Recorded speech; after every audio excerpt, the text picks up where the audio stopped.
عبداللہ بن عباس رضی اللہ عنہ سے روایت ہے، نبی صلی اللہ علیہ وسلم نے عباس بن عبد المطلب رضی اللہ عنہ سے فرمایا، اے چچا جان عباس، کیا میں آپ کو کچھ عطا نہ کروں؟ کیا آپ کو کچھ عنایت نہ کروں؟ کیا میں آپ کو کوئی تحفہ پیش نہ کروں؟ کیا میں آپ کو 10 اچھی خصلتوں والا نہ بنا دوں کہ جب آپ یہ عمل کریں تو اللہ تعالیٰ آپ کے اگلے پچھلے پرانے نئے انجانے میں اور جان بوجھ کر کیے گئے تمام چھوٹے بڑے پوشیدہ اور ظاہر گناہ معاف فرما دے؟ وہ یہ ہے کہ آپ 4 رکعات نفل اس طرح ادا کریں کہ ہر رکعت میں سورۃ فاتحہ اور کوئی دوسری سورت پڑھیں۔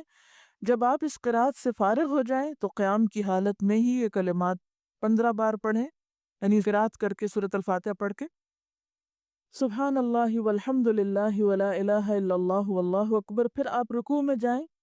تسبیحات رکوع سے فارغ ہو کر رکوع میں ہی ان کلمات کو 10 بار دہرائیں، پھر رکوع سے اٹھ جائیں اور سمع اللہ لمن حمدہ وغیرہ سے فارغ ہو کر 10 بار ہی کلمات پڑھیں،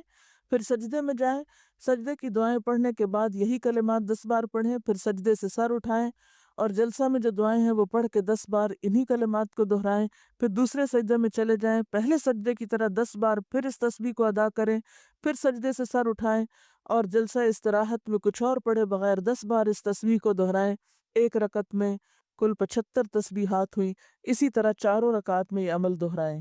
اگر آپ طاقت رکھتے ہوں تو نماز تسبیح روزانہ ایک بار پڑھیں، اگر آپ ایسا نہ کر سکتے ہوں تو ہر جمعہ ایک بار پڑھیں، یہ نہ کر سکتے ہوں تو ہر مہینے میں ایک بار پڑھیں، یہ بھی نہ کر سکے تو سال میں ایک بار، اگر آپ سال میں بھی ایک بار نہ کر سکتے ہوں تو زندگی میں ایک بار ضرور پڑھیں۔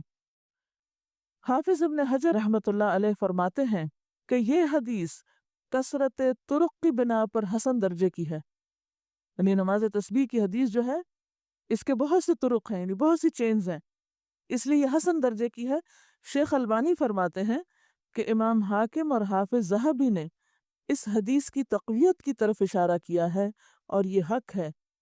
یعنی البانی کے نزدیک بھی یہ بات درست ہے کیونکہ اس کے بہت سے طرق ہیں۔ علامہ مبارک پوری شیخ احمد شاکر نے بھی اسے حسن کہا ہے، جبکہ خطیب بغدادی، نووی، ابن صلاح نے اسے صحیح کہا ہے۔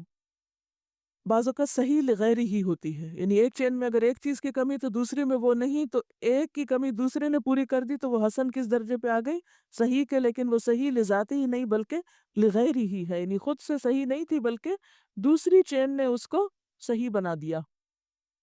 نماز تسبیح میں تسبیحات تشہد میں التحیات سے پہلے پڑھیں، بخلاف دوسرے ارکان کے، ٹھیک ہے؟ باقی تو یہ نا سورۃ فاتحہ وغیرہ پڑھ کے تلاوت کر کے پھر تسبیح پڑھیں، اسی طرح سجدے کی تسبیح پڑھ کے پھر یہ تسبیحات پڑھیں، سمع اللہ لمن حمدہ کہہ کے پھر تسبیحات پڑھیں،